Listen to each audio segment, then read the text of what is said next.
Okay, time to try my hand at the BIL. I've seen speedrunners reach Hyrule Castle in seconds with this bad boy.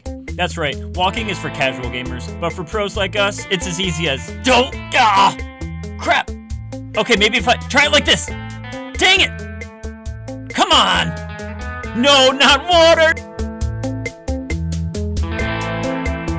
What's going on, fellow gamers? This is Games Done Better, where a couple of dudes casually chat about the games we absolutely love playing, but critique them with the things we didn't necessarily enjoy that could have been a lot better. Today, we're going to be talking about The Legend of Zelda: Breath of the Wild. We wanted to start with this one in particular because we are incredibly excited for its sequel, Tears of the Kingdom. And we desperately hope that some of the things we will mention here in this video will be implemented in the new game. Not that there's any time left to make any major changes, so it's all just kind of conjecture and wishful thinking at this point. Nevertheless, how do we think Breath of the Wild could have been better? Let's start things off on a high note. This game looked marvelous. Straight up eye candy. Ever since the opening trailer came out back in 2014, we all started drooling at the mouth, praying that for once in a Zelda game, everything that we could see, we could touch and interact with. And boy did Nintendo deliver. For just how much stuff is built upon in this game's world map, they really kept everything within eyeshot looking great. And if you ever get the chance to catch a sunset on the top of a large mountain, do it. The scenery is gorgeous. Everything stays rendered in the frame shot. It's nearly impossible to find the balance between the fun, exaggerated style of Wind Waker and the gritty, realistic style of Twilight Princess, but we genuinely appreciate the direction they took with Breath of the Wild artistry. The landscape looked amazing, the enemies looked great, and the champions, Link and Zelda, looked totally repolished in their new skins. Overall, super nice. Our rating of the graphics is watching the waiter bring out your food at a restaurant. My eyes are very happy. Okay, now that we got some of those positives out of the way, time to start nitpicking. Without question, Zelda music is memorable. Each installment in the series has had a handful of songs that have had long-lasting impressions to this day. There are literally full orchestras that play this stuff live in concert. Bet you wish you had a ticket. However, in a more open-world and less quest-oriented game like Breath of the Wild, we lose the powerful melodies that kept us going through other Legend of Zelda games. This is where Breath of the Wild gets its namesake. It was a different approach that the music team decided to take, and that's fine, we guess.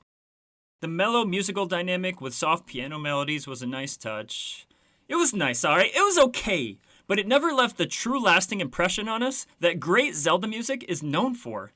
Don't believe us? We'll prove it right now with the powers of music nostalgia. Boom! You're skating around a quicksand pit trying to crush a giant skeleton on a life-size Beyblade. Bam! You're swinging from a dragon's tail over a giant spider swimming in a pool of lava. Bada bing! You're speeding towards Hyrule Castle to find help for Midna, who is on her dying breath. You'll pay for that, Zant. Now let's try to do the same thing with Breath of the Wild music. Try to guess which Ganon Blight boss this theme is tied to. Oh wait, you can't, because they're all the same. How about, which shrine is this theme playing for? Oh yeah, right. Those are all the same too. Are we right or are we right? All of us at Games Done Better have had some kind of Zelda melody for our ringtones or text tones at some point or another. Though they're pretty much all from Wind Waker. Breath of the Wild music, on the other hand, our rating of it is elevator music. It does not take long to experience every single type of enemy in Breath of the Wild, barring the mini-boss fights. In fact, you could probably do so in about 15 to 20 hours of play. And by that time, you've seen more than your fair share of Bokoblins, Moblins, Keese, and Lizalfos. Yeah, by the time you've defeated your first Lionel or two, you've pretty much seen all there is to see for enemies in the main world. Even the Ganon Blights look the same. The only difference between enemies in this game is number 1, their elemental typing, and number 2, their power level, all expressed through a different coat of paint.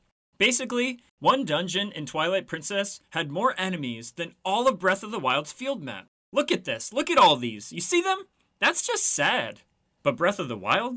Striped guy with pointy teeth swing weapon at you. The only exception is when the Bokoblins started riding horses. That was pretty neat. But after a while, The only fun thing about fighting enemies in the overworld was discovering different ways to make them suffer. Die, Bokoblins! Burn! A true highlight is killing Yiga Clan members on spawn after speaking with them. Our rating for enemies is a bag of M&Ms. Different colors, same flavor. Introducing the Nintendo Switch! That is a Sheikah slate. Oh wait, that's a Sheikah slate? Oh crap, might be. This thing gave us some very fun new tools for us to play around with, and a lot of versatility in our exploration of the overworld. You could move large metal objects twice your size, hop along ice pillars to avoid water, because swimming sucks, freeze stuff in place, and blow yourself up.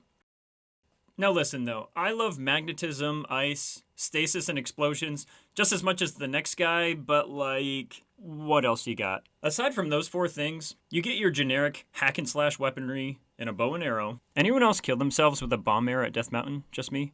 Oh. And listen, I don't mean to sound ungrateful, because all of the above mentioned were very fun in their own right to use. But come on, the same items are used everywhere you go in this game. They don't got no personality. The Zelda franchise is famous for all of the fun objects the game throws at you to use. Arguably, the series has more innovative collection of items in any video game series ever. So many so that they deserve a song.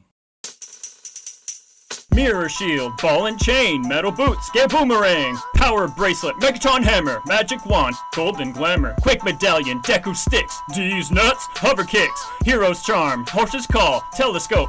That ain't all. Picto box, Wind Waker, ocarina. That ain't faker. Spirit flute, magic harp. Dang, that blade is super sharp. Zora flippers, hook shot, eye of truth, a better plot, digging mitts, dragon scale, bunny hood, mainsail, Zora tunic, piece of heart, stupid Lionel gotta restart, tingle tuner, neighbor's love, moon pearl, magnetic gloves, dominion rod, magic whip, Din's fire, I'm running out of quips, fairy sword, Hawkeye toggle. What's that, Navi? Don't forget your bottles.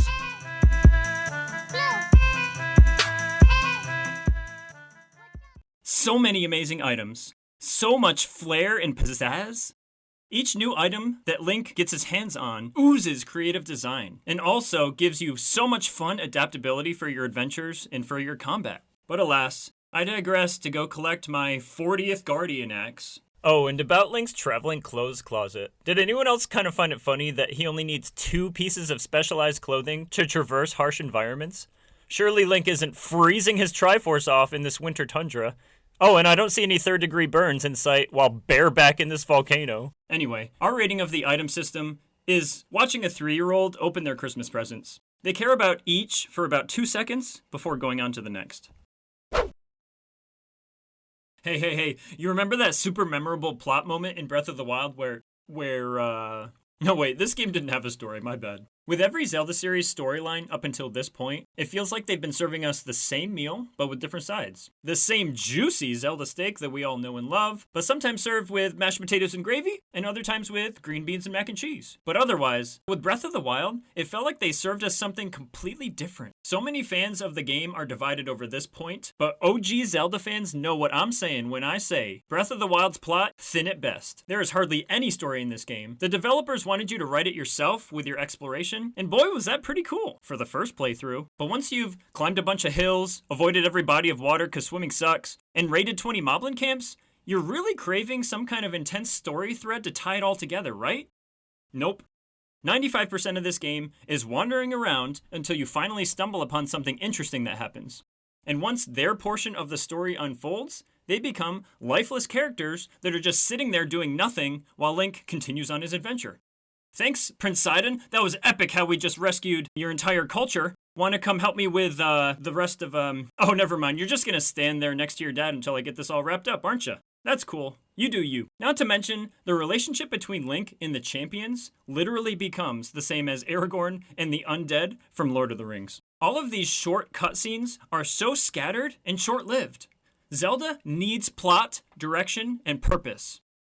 Never once did we feel the call to arms to march into Hyrule Castle to rescue Zelda after we left her dead dad on Prologue Peninsula and started our adventure. In fact, I feel like Hyrule Castle was the last place I ever wanted to reach, because then the fun's all over, and I can't find my 855th Korok seed. Breath of the Wild was a Legend of Zelda game, not in terms of plot.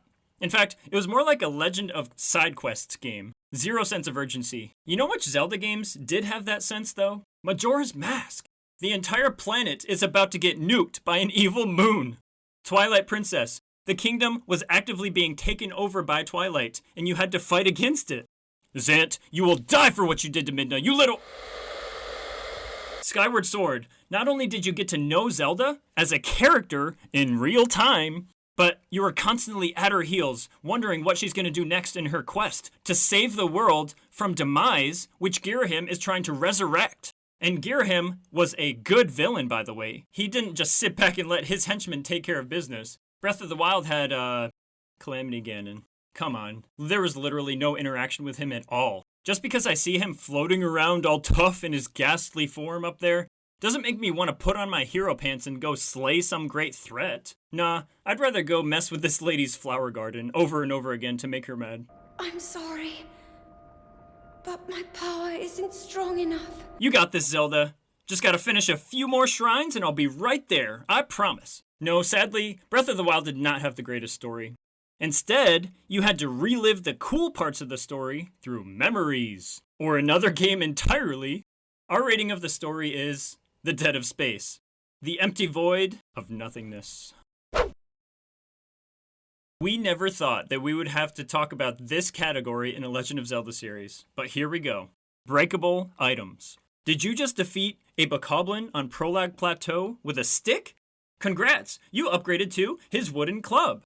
The plunder from your first enemy encounter. With it, you shall... Did you just slay a divine beast? Prepare to receive the blessing of the champion's weapon. Notice the beautiful craftsmanship, the intricate design, the gorgeous... Did you finally grind enough heart containers to pull the Master Sword, Link's signature weapon? Certainly, all of this hard work has paid off, and you can finally... What? Nintendo? Really? Weapon durability in video games is fine, but the durability system in Breath of the Wild is trash. We don't mind some sense of realism as we play, some sense of care needed for your personal belongings, such as weapons losing their luster after repeatedly slicing and dicing with them, lightning being attracted to your metal objects during a thunderstorm, and eating food in the middle of a fight with a Lionel. These are all great senses of realism to add to the experience. But why would you let your weapons break if we can't fix them?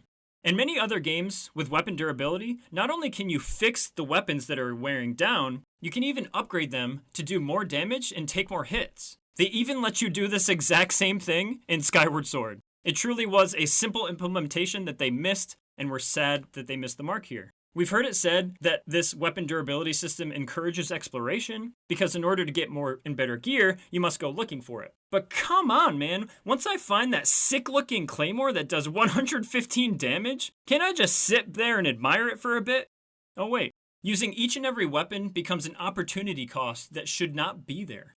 Maybe I'm not the only one who ended up using 2 to 3 expendable weapons in my inventory slot rotation, just to keep the remaining 15 on standby. My fear of losing those good items often outweighed my willingness to use them, thus forming a never-ending cycle. And for this, we rate weapon durability with, no, I don't want that bokoblin's puny stick. I want his intestines in his horn. Wait. One more thing. About those inventory slots. Want to know how to get more of those so you can carry more weapons? Korok seeds. Oh, 900 seeds. 900. Oh, and let's scatter them into obscure places on the map with little to no indicator so that people will have to Google their locations to find them. Oh, and the best part? You know what these things actually are? A literal piece of crap. You know what? No, that's what this game is. It's a piece of golden tree poop. I want to take this whole game and Hestus' stupid maracas and shove it up his gift-making...